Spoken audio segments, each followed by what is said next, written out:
and witnesses. So as you mentioned, 2 articles for your consideration tonight. The first one deals with the mandatory reissuance of fully reflective license plates. The governor has proposed that this reissuance be delayed from July 1st of this year to April 1st of next year. The delay is being proposed for administrative ease. As you know, there's been a long process of implementing a new system that is expected to be complete by the close of this calendar year, and the expectation is that it would be a much smoother process if this were to occur afterwards. This looks and sounds familiar, likely because it is the 4th postponement of this requirement. The prior one being just in the last session where you did delay it again. At the time, it wasn't thought that the administrative problems would be there. There was also issues around plate design and whatnot, and the final cost had not been finalized, and you took care of that in the budget, ensuring that there was funding to subsidize this cost. As you know, the plates in the statute, the reissuance would charge the citizens $6 for the plate reissuance. However, that only covers about half the cost. So you did authorize funding in the budget. That gets shifted forward in order to fund it. And additionally, that revenue collected from the $6 also gets shifted forward. So the issue is more administrative than financial in this situation. And moving to Article 22, this is also familiar, though you did not adopt the provisions, and it is back for your consideration. It involves changes to both the budget submission date and elements of the revenue and caseload estimating conference. It is similar but not the same as last year's proposal. First, with respect to the state budget submission, the proposal is to move the statutory submission deadline from the 3rd Thursday in January to the 2nd Thursday in February, and to give a new governor 5 more weeks, and that would be until the 2nd Thursday in March. They currently have 2 more weeks under current law. Back in 2004, the Assembly advanced the dates from February into January, the schedule you have now, though there have been a number of extensions granted for different reasons.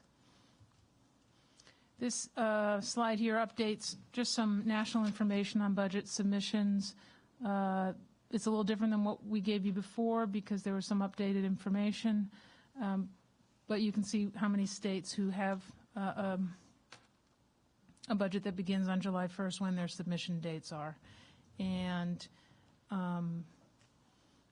32 of them do have submission dates prior to February. The next element of Article 22 involves changes to the Revenue and Caseload Estimating Conference. It involves a timing change as well as the scope of what the conference covers and a bit of a change on the process and participants. As we've told you before, there's a couple of slides here on the history of when the Revenue Estimating Conference was established, how it works. The conference includes the House Fiscal Advisor, Senate Fiscal Advisor, and the State Budget Officer. They determine the official revenue estimates, and those are the estimates upon which the executive budget shall be based, and then ultimately the budget you enact cannot exceed unless you're changing the law to allow an increase or decrease. This is a consensus estimate. It's not done by majority or vote. There is outside entity to produce a consensus economic forecast. It involves testimony, as we've talked about before, from multiple state agencies, and everyone develops their own estimates and reach a consensus. This all occurs in open public hearings. The conference meets twice under current law. It must meet and conclude within the first 10 days of November and the first 10 days of May. The November estimate does form the basis for what the executive has to submit, so the baseline revenues and the baseline caseloads. Any revisions, as I mentioned last night, to those estimates must represent some sort of law change or policy change. Otherwise, they're bound by those estimates.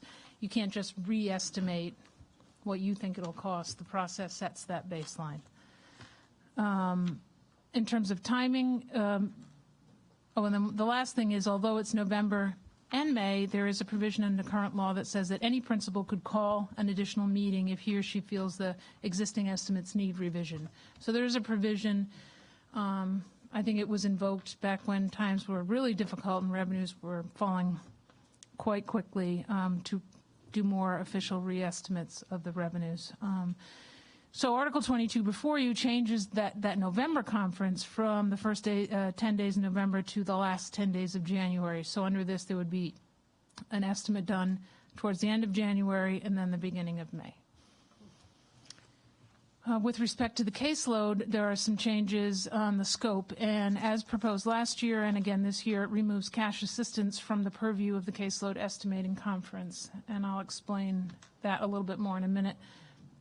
It changes the process as well, kind of altering what I described to you before with direct testimony and then everyone doing their own estimates. It involves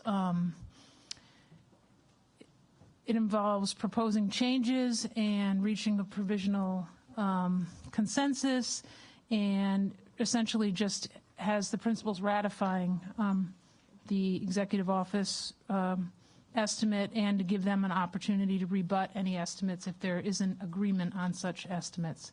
And the principals would have to take those objections into account, and it just sort of changed that the typical process. On the technical side, the article does offer a few mostly technical changes. There is a list of programs that get estimated, and it does add a few, although they are currently estimated because they fall into one of the broader categories. It would change Department of Human Services and replace that with Executive Office of Health and Human Services. That serves two purposes. One is that by excluding the cash assistance, Human Services is out of the conference, and the Executive Office, which a few years ago was all the Medicaid expenditures removed there, it just makes it consistent with who's doing the actual testimony. And then it clarifies some of the types of data and how it gets collected. It's really just a clarification. It's the same data.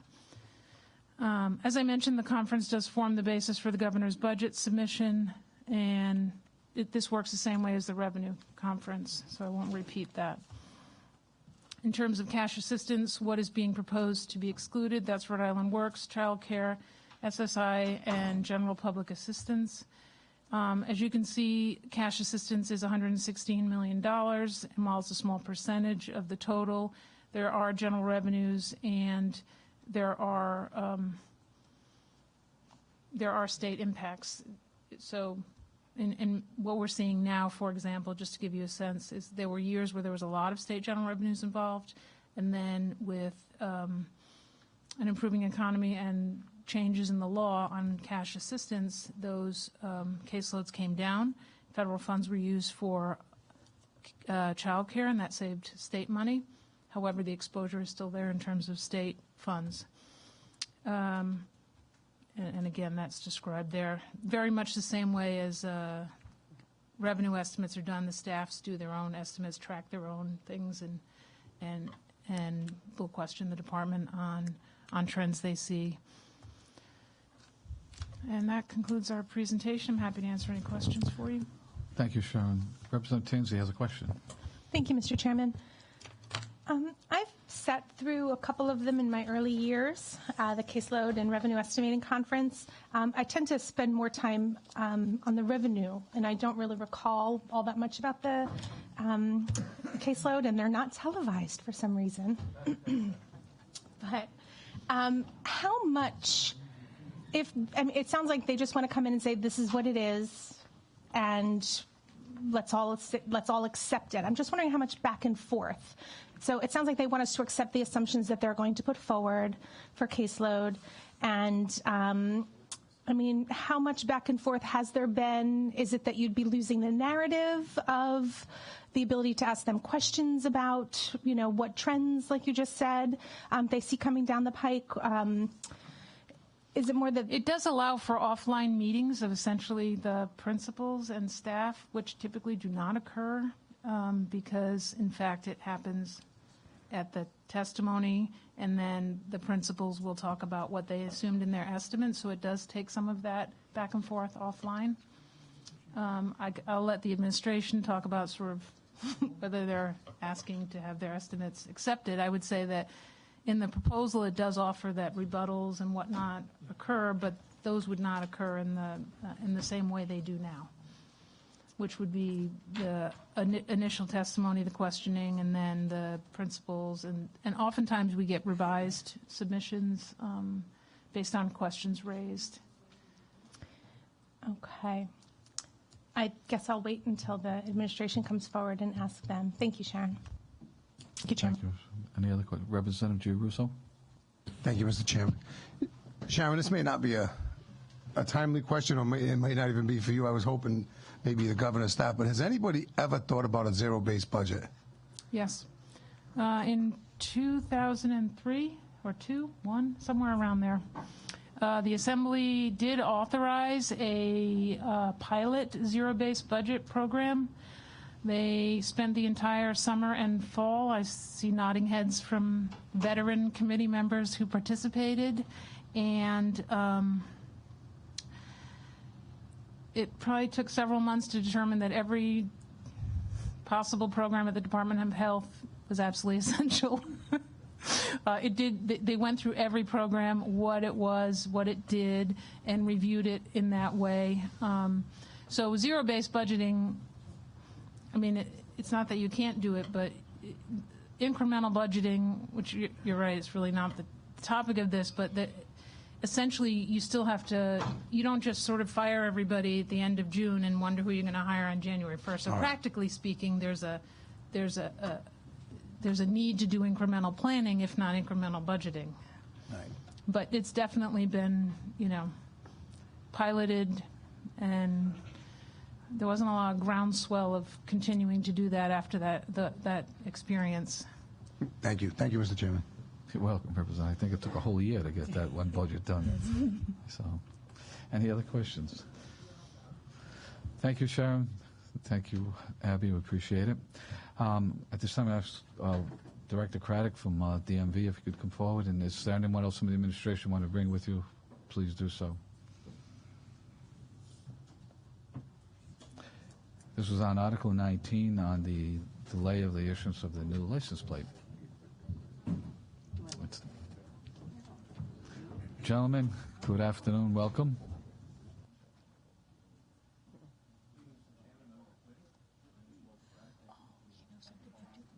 Sorry. Thank you. Good evening, Mr. Chairman, members of the committee. Thank you for allowing me to come here today. My name is Walter Craddock. I'm the administrator for the Division of Motor Vehicles. I'm here to ask your support for Article 19 of the governor's budget pertaining to the general plate reissuance. And as you know, in the last legislative session, 31.333, subsection C of the general laws was amended to state that the owners shall be issued a new fully reflective plate beginning July 1 of 2016 at the time of initial registration or at the renewal of an existing registration.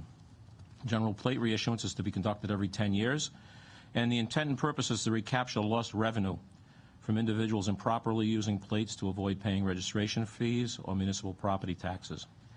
Also ensures that the reflective sheeting that each plate has affixed to it provides appropriate visibility for law enforcement and safety purposes. Under Article 19, we're asking to move the start date from July 1st, 2016 to April 1st of 2017. I assure you the DMV is committing to completing this project in a timely, efficient, and most cost-effective manner as possible. But for a variety of reasons, this 9-month delay makes sense. First, as you know, DMV is in the process of a computer modernization project, the RIMS project. We have a go-live date of September 2016. To begin reissuance by July 2016, the computer coding for reissuance would have to begin in the current legacy system that we're working with and would be used for only 2 months before reissuance would have to switch midstream to the new RIMS system. To do that would require development of duplicative software coding for both systems. The time and the expense for the legacy system coding would be basically thrown away after a short period of time. Additionally, the vendor, 3M, concurs that this is neither efficient nor cost-effective from their standpoint. They too would have to do programming for both legacy and rims, and their expenses in effort to develop the legacy coating would be thrown away only after that couple months of use. Another risk that's inherent in any new computer modernization or implementation project is the possibility of software glitches, bugs, or custom migration issues when switching from the legacy to the RIMS system. Our goal is to make that transition as smooth as possible. Problems arising from migration reissuance transactions from legacy to RIMS during that crucial go-live period could slow down both projects, as well as negatively impact customer experiences as they come into the DMV. Waiting the additional 9 months to reissue the plates will ensure the DMV can achieve a smooth launch of RIMS, and all the plates are reissued under the new computer system once fully launched, saving time and money. This will also cut down on problems that may interfere with the public getting their new plates in the most efficient manner and with the least amount of disruption to our other customers. Secondly, through the course of contract negotiation process, we discovered a risk of equipment failure with some of the older equipment at Correctional Industries. Some modernization of this equipment is required for successful completion of the plate reissuance project. The Department of Corrections and Correctional Industries are currently working with purchasing to address these issues. Third, a basic aspect of plate reissuance is a new plate design. Plate design and branding in the state is being handled by the Commerce Department. The plan is to design a plate that would be tied to the governor's initiative to develop a comprehensive tourism brand for the state. The plate design also has to be reasonably distinguishable from the current plate so as to be easily recognizable by law enforcement officers as a new design so that the legislative purposes are achieved. Several graphic samples have been submitted and reviewed, and 3M is currently making an actual reflectorized sample plates for law enforcement review. They will review them for visibility and readability under various lighting conditions and from various distances. These sample plates should be available to the DMV on or about March 10th of this year.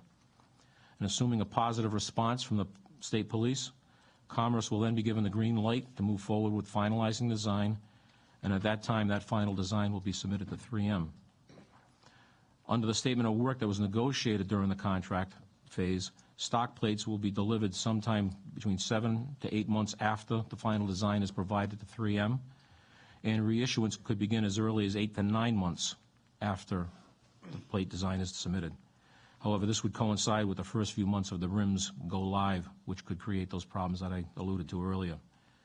For these reasons, we strongly recommend an extension to April 2017 to begin the plate reissuance. The extension will provide all parties, including the general public, with the necessary time to ensure that reissuance follows the highest quality and most efficient processes and is consistent with the legislative intent for the plate reissuance. Thank you. Thank you, Director. So you're going to be able to go live with the new RIMS program on September 1st? Is it? I'll defer to Tom. Okay. Thank you. Thank you. We are planning to go live in the month of September of 2016. We are in the middle of development, starting testing in the near term, and we are doing testing and training all through the summer to make that date. That's good. Good to hear. Yes. Representative Morgan. Thank you for coming, gentlemen. You said we're doing this in order to, I guess, catch people who are using old plates. Is that it? That's correct. How large is that problem? Have you quantified it? We have not been able to quantify that. That's something that, again, I believe the intent is to try to capture those from people using those plates over a regular period of time, but I don't know the exact number. So you don't know what percentage of people are? Unfortunately, no. Oh, okay. All right. Thank you. Representative Russo. Thank you, Mr. Chairman. Director, thank you. Thank you for that explanation. I'm just wondering why 9 months and not 12 months. I mean, I definitely understand that we want to get this right. So I would think, as a manufacturer myself, you give yourself a buffer, and then if you happen to do it by April, great. But if not, you got that buffer to July. Has anybody thought about just going even 12 months? Well, we've considered it, but I think we've taken the stance that, again, we want to do this as soon as possible. So we've, as a group, have come with the April 1st as a reasonable opportunity to get it done. Thank you. Thank you, Mr. Chairman. Thank you. Representative Serpa. Thank you, Mr. Chairman. Thank you, Director. Just a quick question, because I don't know a lot about, excuse me, a lot about RIMS. Besides this old plate identification, what else will RIMS update us? Will it bring us into the 21st century? How else? You want to answer this? Sure.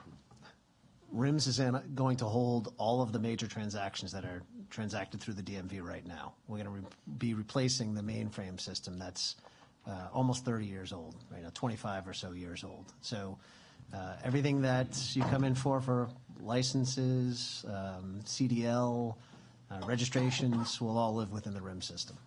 And it'll be easier for residents of Rhode Island to get their work done more quickly at the DMV? It'll be easier. It'll validate all of that data, so we won't be getting so many blue tickets for people to go away and go get documentation. We've built in a lot of interfaces to be able to make sure that we have consistent data and that we're issuing all of those licenses and registrations and other transactions correctly. And this is a program in place in other states? They use this RIMS system? No, we've built this custom for the state of Rhode Island. It's a project that's been worked on for quite some time.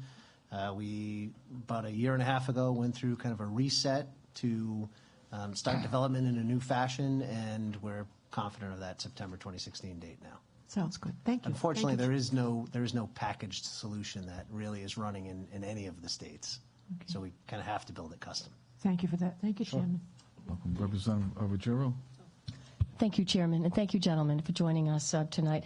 I actually got a couple of calls regarding license plates, not from my constituents, but from folks in other communities. But I take the calls, call them back, and the big concern was they have the Plum Point license plate, the lighthouse, and they're very concerned about losing that. So this is strictly for those who have the wave plate, correct? That's correct. Okay. Anybody else has the specialty plates, they will not be affected. It does not include that. Now, you're estimating 876,000 plates. Rhode Island, is it a law that says you have to have 2 plates on your car? It is. So it's about 438,000 cars that will be issued. Is that right? I believe it's those are 838,000 sets. Okay, set. So those are sets. They're not plates. So they're actually two plates that are coming to everybody. Okay, terrific. Thank you.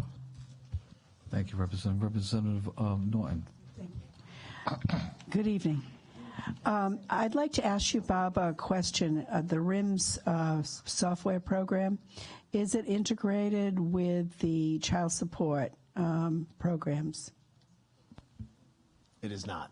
No, we don't have a connection to the child support programs. We interface with state police, with the court system, with the tax system. Those are our major interfaces for the DMV system. And it's my understanding you're working on the software program for the UHIP? Yes. All right. So how are they going to verify current addresses? The DMV has its own address database separate. All right. Now, how is UHIP going to be able to? They used to use the DMV system, the legacy system. We do get some data from them, but address verification actually happens through because this word is bandied about integrated, and we're spending a great deal of money, as you know, on the UHIP, and also we've been really planning for a modern DMV since Governor Ahman took the oath of office, and we haven't yet seen it. However, my compliments to you, Walter. You did take the DMV out to where constituents needed services right away, and I'm talking about Operation Stand Down for our veterans. So my appreciation to you for doing that. That's one of the first proactive activities I've seen from DMV and customer service. Thank you, Representative. Unfortunately, I can't take full credit for that because the DMV has had a presence there for the last couple of years. Well, that's their project. And, we are committed to continuing working with them going forward. And hopefully, the next session they do, we're going to try to expand some of the services we bring there to them. Well, it's also most important that we integrate the child support payments with current addresses. We've received very large fines from the federal government for failure to provide current standard addresses. I am aware of that. As you probably remember, when we talked about UHIP last, child support is a completely different system, and there was a. But it was connected to DMV. There is a data sharing that goes on between the systems. That's right, and it will continue. Yes, and it was an issue that when we were designing UHIP, that particular program was not included with the other programs. Correct. And we have to run that program, I don't know what the final cost will be, $8 million or more, while we're spending for upgrades for the UHIP of $12 million or $14 million. On the child support side, there was a feasibility done in. So we haven't yet gotten any efficiency numbers. For instance, how much this is going to save us for doing this. Specific to this DMV project? The DMV, and then what are we going to do to verify current addresses for our child support system? So for current, because you're the man that has both hats. So this is a not problem. On the finance side. I'll look to Tom to explain that side. But, well, Tom, I think this is what we'd like to have an integrated interface ability with our computer systems, so that we can communicate back and forth data, so we can serve our constituents in a timely manner and avoid fraud and all sorts of other problems. So let me finish the rest of that answer. You're absolutely right. And we improve on that with every new system that we introduce. We do address verification through the federal database now on UHIP within child support. When we do bring that online, the new system itself, we'll do it in much the same fashion. For the data sharing that goes on at the DMV, that will continue in the same way. But it's something that we'll look at when we actually introduce the solution for the next the issue is we have a state law requiring new licenses, 30 days of moving. And this is one of the issues the federal government wants, current addresses. So I don't know the age or the data that you're relying on with the feds, but I would surmise that it's probably more than 30 days. And we don't want to have the fines. Some of it depends on their change of address and what they file, definitely. So it's another missed opportunity that we don't have this integrated and capable of going. We're developing these new systems that they're not able to be integrated. It's because right now child support is not a new system, but it will be. You give me some hope, and I'm not hearing much debate. That's a good thing. Thank you. Thank you, Representative Serpa. No, actually, I'm okay. Thank you. Thank you. Any other questions? Gentlemen, thank you very much for coming this evening. We appreciate it. We'll go to Article 22. So I guess, Tom, you're going to stay, or?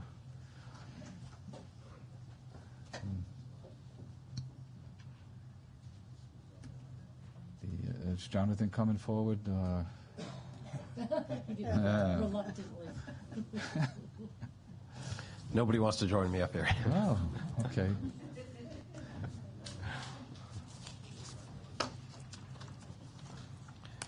Good evening, Jonathan. Welcome. Thank you, Mr. Chairman. With these comfortable seats now, it's a lot more pleasant to be up here. Oh, well. You can stay longer. Okay, so your Article 22, the budget submission date. Do you have any comments before we begin questioning? So, sure. I think most of we're going to split this up. Is Tom's going to talk about caseload, and I'll talk about the submission date and revenue. The primarily problem we're trying to solve, and I think there's a few ways to get it, and we picked one. But our primary problem we're trying to solve is we're doing a revenue estimating conference in November, and then submitting a budget to you months later. And that's pretty uncommon if you look at the rest of the states.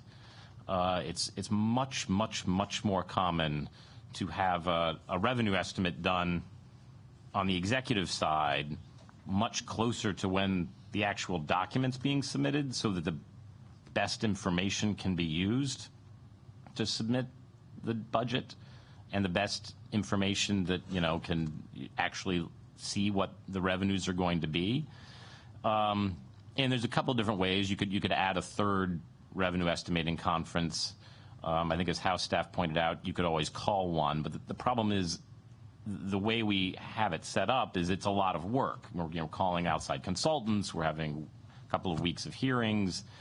So as a practical matter, I think we believe it makes more sense to move up the November one closer to when the governor would be submitting the budget.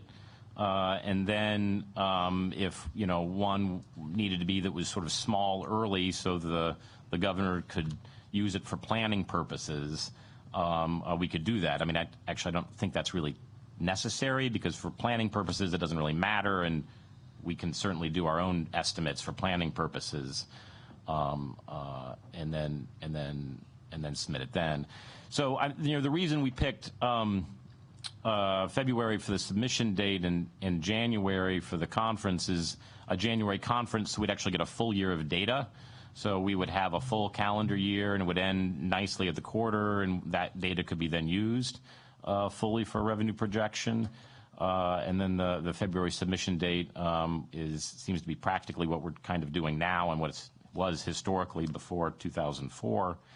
And then also, gives a couple of weeks after whatever the revenue estimating conference would be before the end. I mean, again, I think there's a couple of ways to solve this, but our primary problem that we're trying to solve is this long time between when the revenue estimating conference happens and the governor submitting her budget, because we feel like we're sort of being encouraged to use data that is outdated, and we don't think that's in the best interest of anyone. Tom? Actually, I'll respond to Representative Tanzi's question in terms of talking about the Caseload Conference. I think the intent is the one thing that's very different between the Caseload Conference and the Revenue Conference, and I apologize, I have a bit of a cold, so if I don't sound as good, but one of the main differences is that the department, that is the executive office particularly, and even DHS, come in and actually present testimony. They present their estimates for all the different various categories. That doesn't really happen on the revenue side. We don't have, the Department of Revenue doesn't come in and present their estimates for revenues. So we sort of have a baseline. We have a starting point. And the other difference is there's a lot of cooperation and collaboration among the staffs. There's a lot of communication, talking, between House, Senate, and Budget, and also the agency in terms of what those numbers are, where they came from, what the backup is. So there's a lot of analysis and sort of discussion about where did these numbers and what are you seeing and what am I seeing. And so I think there's a lot of that collaboration that's already going on. So the thought was if we sort of came to an agreement sort of, as we said, offline between the staffs, and the department, since we're already having those discussions, come to some sort of a decision of what we think the estimates are, and then present those to the principals, and we can then debate them, and staff will have already had the discussions and can back that up, and then from that we can then make our official estimate based on that. But is the one difference, the big difference I see from the revenue to the caseload is that there already is a lot of collaboration. There already is a very clear set of estimates presented to the conferees. And you finished? Yeah, okay. Yeah, that's good. All right. Representative Tanzi?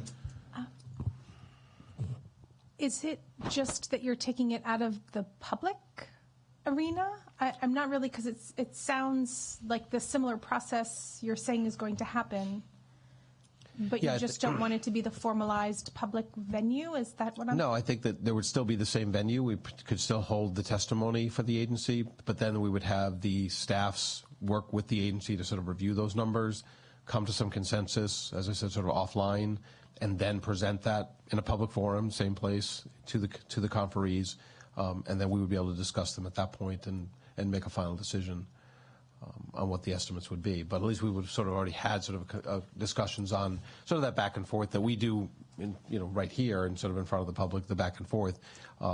Maybe that's the part that would not be public anymore, is sort of that back and forth discussion. But the presentation of the data and the ultimate adoption of the estimates would still be public. I guess I just don't understand what necessitates the difference, and I apologize if I'm not getting something that's obvious, but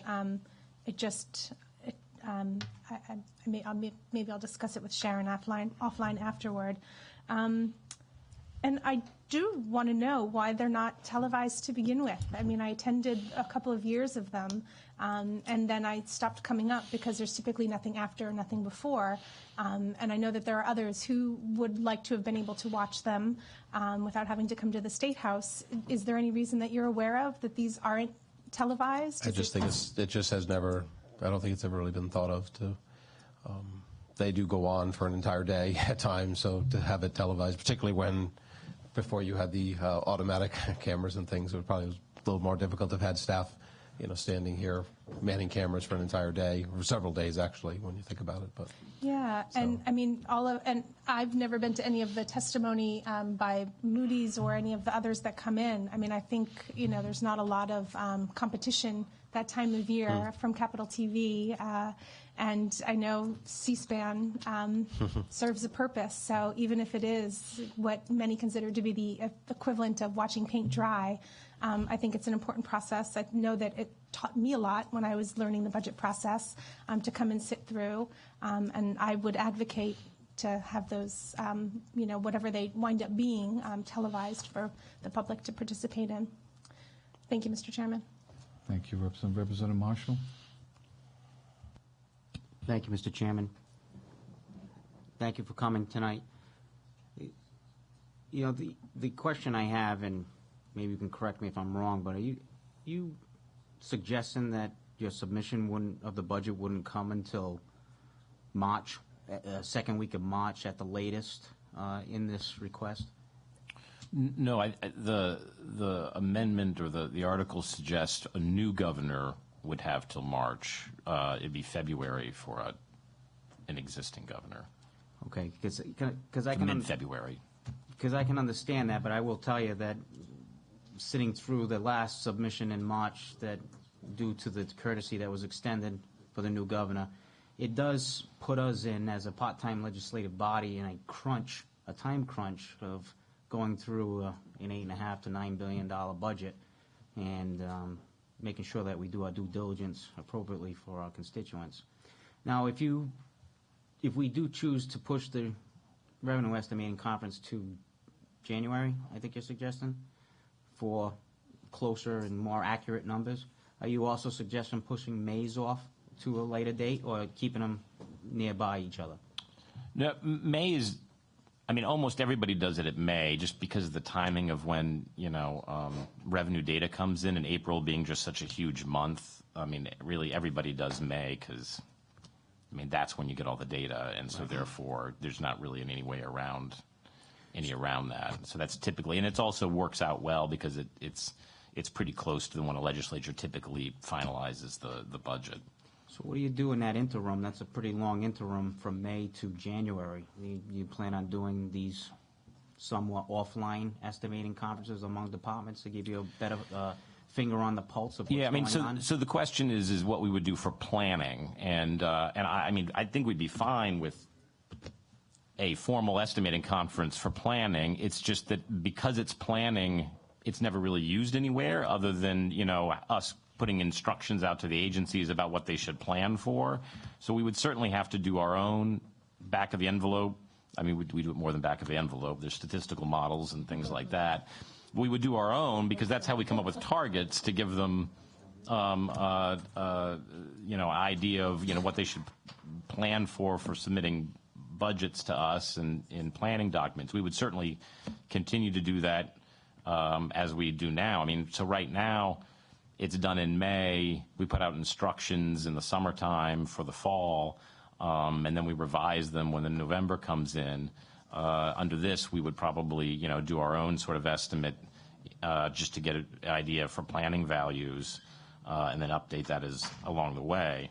We could do another one. I don't see a harm in it. I just don't see a necessity. The reason you would have a consensus forecast is if it was going to be official and used for something official, but just for, planning, I'm not sure it's necessary. We don't actually, when we do these estimates, we don't come in with usually radically different revenue estimates. We generally are looking at the same numbers and generally can see those trends for the economy and see those trends in the revenue.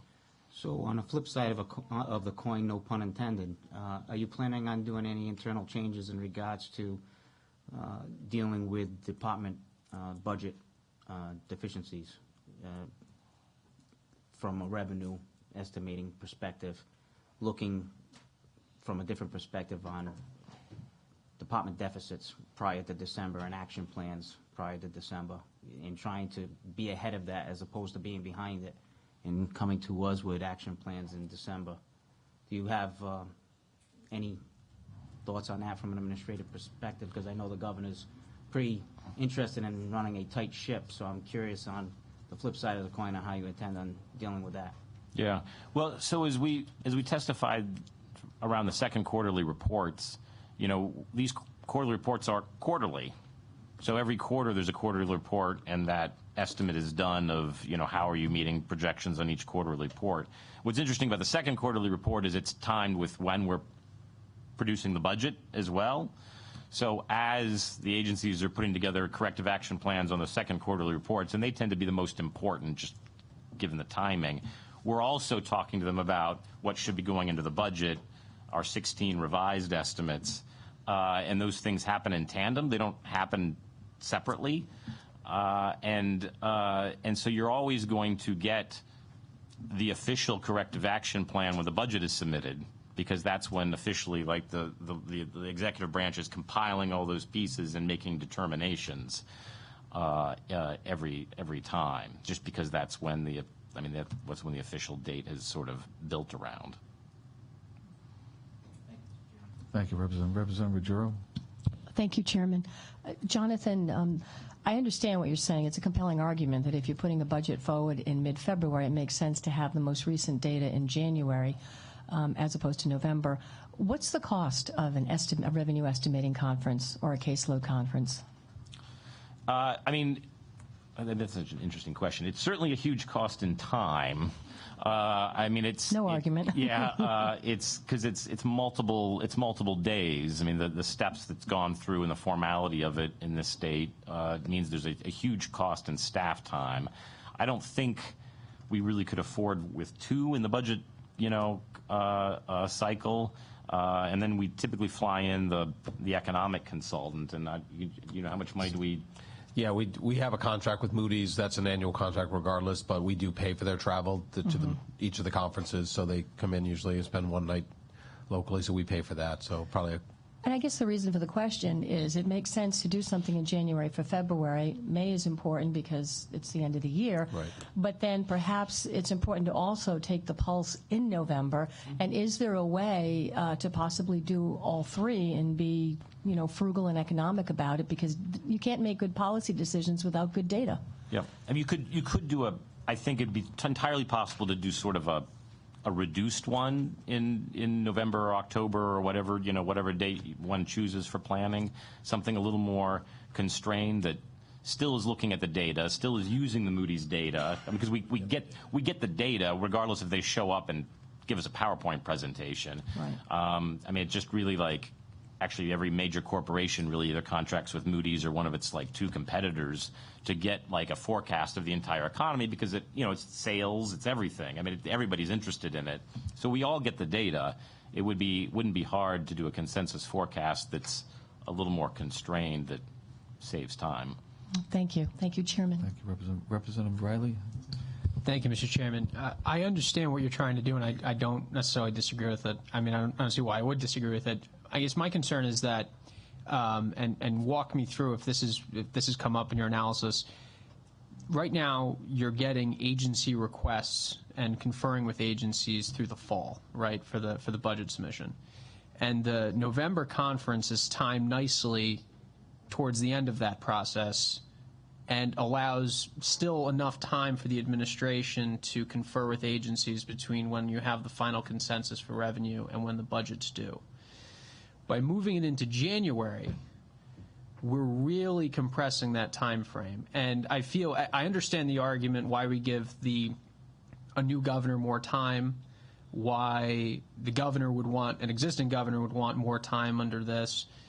I feel like we're doing that and creating a new problem, because now you've spent the entire fall conferring with agencies, getting their numbers, and now we have a fluctuation in revenue, and you have a very tight time frame in which to make corrections. So what I'd say to that is that sort of assumes that the revenue estimating conference sort of hands down a set of numbers from the mountaintop. I thought that's what it did. Yeah, well, and so those numbers are constantly updated, right? Revenue's putting them out monthly. We're getting the data from Moody's all the time. So it's not like one isn't sort of anticipating what they're going to look like and can plan around that. Now, I agreed the Revenue Estimate Conference is going to move that to some degree because it's consensus and nobody's estimates are going to be exactly the same. But we, and what most states do, are constantly planning along the way. So we're constantly keeping track of those numbers. And so as a result, that delta isn't going to be huge because we're going to have an informal revenue estimate up to that point, and we're just not that bad at it. So that ties into my second question, which is, how do other states do it? You'd mentioned that the submission date strikes you as a little awkward or weird compared to how other states do it. How do other states do the budget submission? And maybe that would also put the revenue estimating deadline more in context. Yeah, it's hard to generalize a lot just because everybody's got their own constitution, and I mean you got bicameral states, you got unicameral states, you've got states where the legislative branch acts as an executive branch for things. You've got states that where there is no consensus forecast, and they just do it whenever they, the executive branch does it whatever they want, and the legislative branch does it whenever they want, and so it's a lot of variety. So some of them just do it quarterly, for instance, just every time there's a quarter closing, which is easier from a statistical standpoint. That just something is done no matter what. Sometimes it's completely informal, and the legislative branch and the executive branch get together just at whatever date makes the most sense, and every year it's different.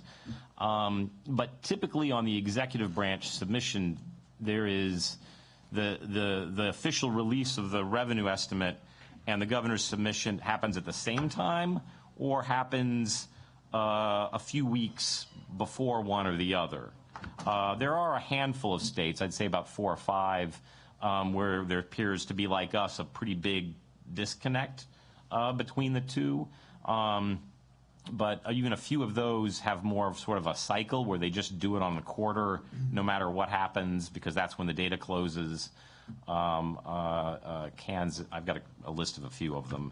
I can point you to a document that gives you it, but it gives you a list of everything and where it all points together. I was just curious because if we have, I don't want to have to reinvent the wheel on this. Yeah, correct. It's not like what we're doing is so unique. Every state does a budget. So if we're doing something wrong and it's impeding our ability to get good numbers or, create a more efficient budget process, I think that should be brought to our attention because that's ripe for change. If we're going to make changes that help the governor right now in the context of being, second year in, has a firm hold on what the agencies are doing, knows what the numbers are, that helps us in the now, but how does that help us in a year where we have a new governor? So I just want to make sure that whatever change we make is going to be, is going to carry us over and help us out in all those situations and give us the right numbers so we're not scrambling. As it is, we have agencies who are giving us corrective action plans even after they give you their budget numbers, even after we give them a budget. So, I don't know if the two conference system even works for them. They maybe need a weekly meeting because we don't know what they're spending. So, I understand that, the reason for this change. I just want to make sure it doesn't create another problem. Thank you, Mr. Chairman. Thank you, Representative Morgan. Thank you, Chairman. I guess your contention is that between November and January, there's a huge change in the numbers from the estimating conference to, what's the data there? Does it change that much? Is it something that you can't predict 2 months ahead?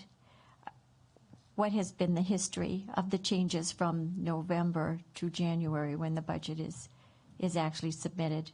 Huge changes? Well, at least in the last 2 years. So, I'll talk to, the two I've observed.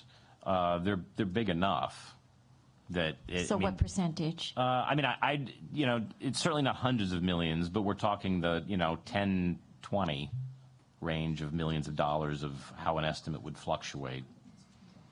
Can you give us more historical perspective? Sure. We can get you a table with that. Or you want to? think she was asking you directly. Well, I think if you're asking for like what the numbers would have been in January, I mean, that's not, since we don't do an estimate now, it's just sort of our guess as to where we think things were. We can tell you what they changed from November to May, but, you know what I mean? No, As just of for those January, 2 we don't months, do a it new just- update, so. It just does seem like you're giving, this is happening when this building is full of legislators and there's a lot of stuff going on.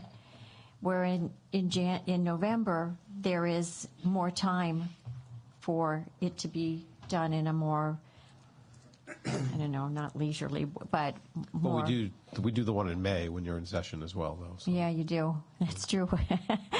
That is true. All right.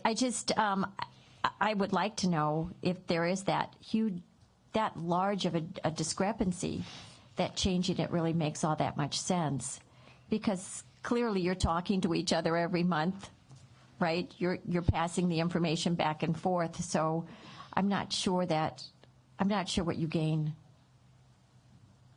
I'd like to know if there is a huge discrepancy or not. Certainly, we can get you those numbers. That's not hard. Thank you, Representative Giarrusso. Thank you, Mr. Chairman. Gentlemen, thank you. Instead of playing with the dates, has anybody ever thought about maybe streamlining the process to get more efficient? I mean, when you think about the governor's staff and who she lines herself with, all these Wall Street people or these big business people, I mean, Rhode Island wouldn't even be considered a huge company if we were a corporation. I mean, so companies do this all the time. So with the people that she may have aligned herself with, wouldn't somebody say, hey, there's better ways of doing this? We can be a lot more efficient. So are you mean? I mean, like, So I mean, if you're looking at the the general revenue, so I guess we're a $3.5 billion company. I don't think that would crack the Fortune 500. No, yeah, that's right. There's a lot of companies that do forecasting, right? There's probably about 7 or 8 statistical tools on the market that usually it's on sales. I mean, that's what you sort of think of, but it's not dramatically different. It's the economy. It's some sort of process, and you muck with the process, you're going to get different revenue numbers. If the economy changes, you're going to get different revenue numbers. And it's forecasting. I mean, they teach classes at it, and lots of schools, and it's not like it's not a made up thing. I think that the difference is, in a company, you've got 5 or 6 people in their forecasting unit that sit inside a room and do forecasts, and maybe there's a presentation to the board of directors. But here it's a more open process where there are cameras or not cameras, but it's an open room that people can go see stuff, and that's really what I think takes the time.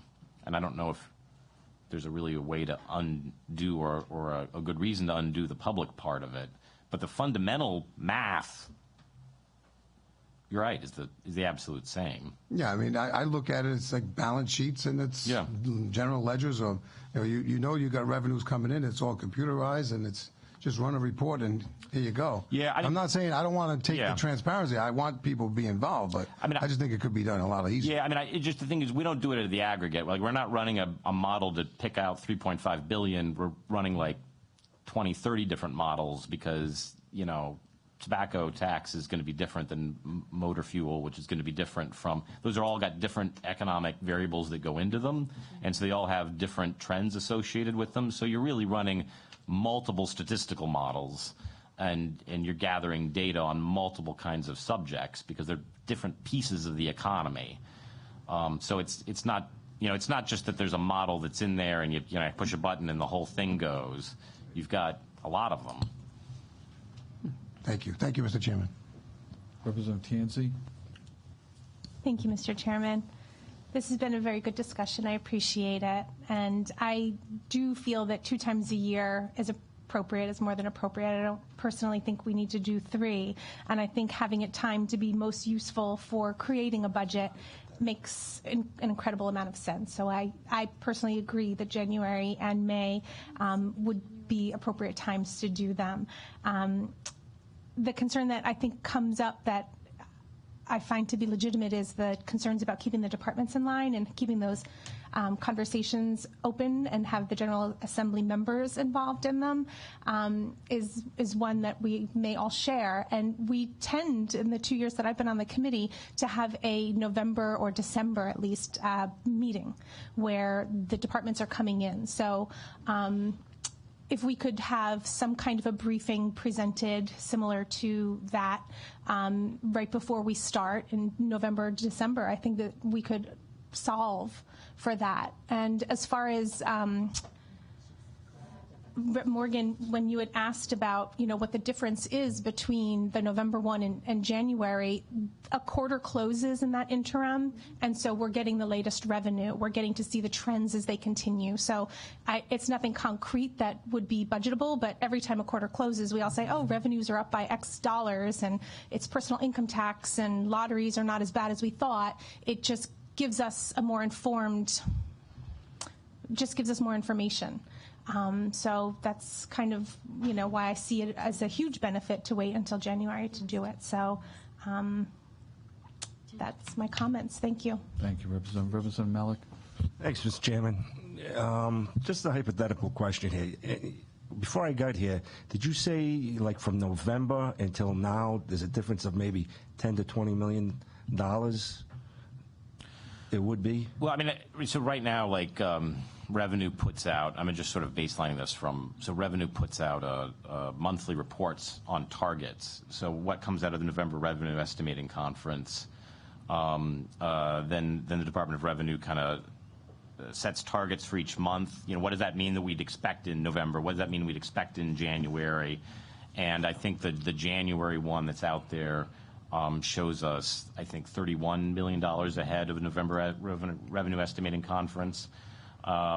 Which, so that's the ballpark. I think it's a logical ballpark to give you an idea. That's not terribly dissimilar from what happened last year. But those numbers can go the other way, too. I'm going to be very clear, right? They can go down as well as up. That's just the way the world works. Out of the 12-month cycle that we're in, is December the biggest month for revenues? What is the biggest month for revenues? Well, April. April? Yeah. Thanks. Yeah. Okay. And then the last question, hypothetically, coming from the governor's office, if there was a difference of $20 to $30 million this year, if we would have did it in January, what would have changed in the budget? So the governor put a letter in the beginning of the budget and outlined pretty clearly, I think, about 18. I don't have to remember exactly what the total is. I think about $18 million worth of changes she would have made in the budget if there had been more revenues available. See, I wish you would have said she wouldn't scoop from the landfill. That was one of them. Was that one of them? Yeah, it was one of them. Good. So it's in the letter, but the list is in there. Okay. Thank you very much. Thank you, Representative. Any other questions? Gentlemen, thank you very much for coming this evening. We appreciate it. Stephanie Geller from Rhode Island Kids Count and Linda Katz from the Economic Progress Institute have submitted letters, written testimony. If you wanted to, certainly welcome to come forward.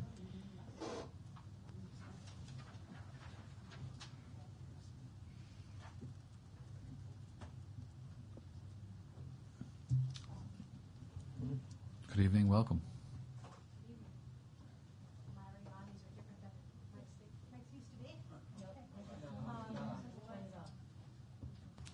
There we go. Thank you.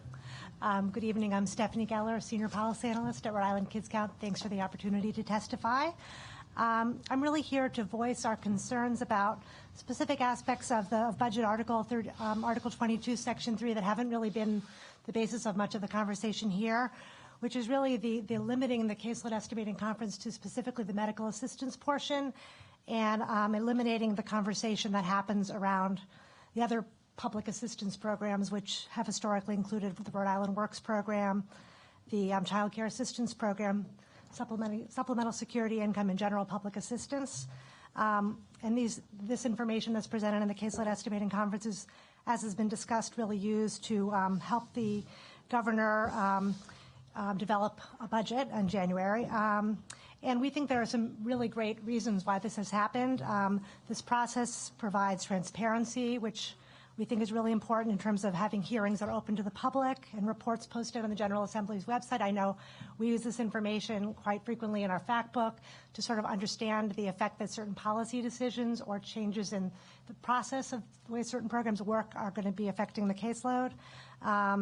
It allows for accurate forecasting to be done semi-annually, and consensus, a process where we get to see the House, the Senate, and the governor's staff all talk about differences in the program in a public forum. So we understand that probably one of the reasons behind limiting this conversation to medical assistance is that we've been seeing a decline in the amount of our general revenue expenses that are used to support those specific programs. So we suspect that's the reason for this proposal. But actually, we think this is perhaps a reason not to do that. We've been highlighting in our fact book really severe declines in the way we're using both the federal TANF dollars and also general revenue to support the cash assistance program, which is really the safety net for the poorest of our families, as well as declines in the general revenue use for the child care assistance program, a really important program that allows people to work and make a living and support their families. So we just wanted to point out to you our concerns about limiting to those programs, and we'd like you to carefully consider the value of continuing for the conversation to include those programs, and encourage you to relook at that aspect of the budget article. Thank you. Thank you. Linda, good evening. Welcome. Good evening. Thank you, Mr. Chairman, members of the committee. I'm Linda Katz. I'm the Policy Director at the Economic Progress Institute. I echo Stephanie's concerns about continuing to have the cash assistance program and the child care program maintained as part of the Caseload Estimating Conference. It does provide an opportunity for policymakers and the public to hear about trends in caseloads, what's been happening with the programs, and what the future estimates are for who will be served through these important programs. I'll just point out that the Child Care Assistance Program is a $70 million program. Right now, the general revenue part is $19 million, but we should be concerned about expenditures, whether they're state or federal. And the Cash Assistance Program, the Rhode Island Works Program, is part of the TANF block grant, which is $96 million that comes into the state every year, and for which the state has to show about a $65 to $70 million state spending and a maintenance of effort. So these are big programs. As Stephanie said, the Cash Assistance Program serves the most vulnerable children in the state, families living with income below 60% of the poverty level, and caseload estimating is really the only time that there's an opportunity to hear about the programs that the department has in place to help those parents gain the skills to move into employment, which is what we all want. So I hope that you will consider retaining at least those two programs as part of caseload estimating. I will say that the GPA program, which is really over the years has been is basically not anywhere near what it used to be. It used to be a $30 million program. It's now a very small program with mostly a loan part of it. And the SSI program, which is really just estimating the state's expenditures for the supplemental payment that's required, those could probably be removed from caseload estimating because they're not part of big policy discussions.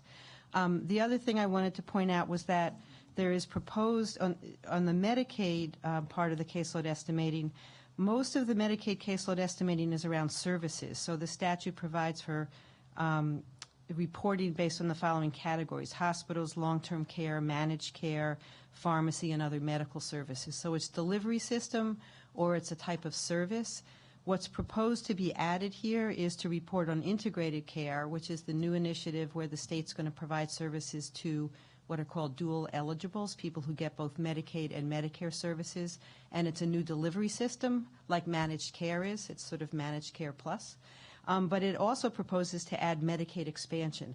Medicaid expansion is not a delivery system. It's a new population of people that are getting Medicaid services. So those are the adults without kids. 65,000 Rhode Islanders have gained coverage through the Medicaid program at very little cost to the state because the feds are sharing so much. So I would just hope that you would either keep it all consistent with services and not separate out reporting on the Medicaid expansion, or you could look at the different populations of people that are getting Medicaid services and require more reporting about the single adults, the kids with disabilities, adults with developmental disabilities who we don't even hear about as part of the caseload estimating. So if you want to do populations or services, but don't mix services and just one population. That's my point. Okay? Thank you. Very good, thank you. Representative Yancey? Linda, did you have testimony that you submitted? I didn't submit written testimony, but I can write that up. Okay, and submit yeah, it. I would like those recommendations. Sure. And I agree. When I said I was in agreement, it was with the timing issues. But I think we do need more transparency, and I'm actually going to continue to push to have those televised so that more people can participate. Thank you. Thank you, I'll just say, as somebody who's been up here watching the paint dry for many, many years, probably seeing it on TV would be fun, but I'll still probably come up. Thank you. Thank you very much, Liz. We appreciate it. That will conclude our hearing this evening. We will be back tomorrow evening. So, thank you.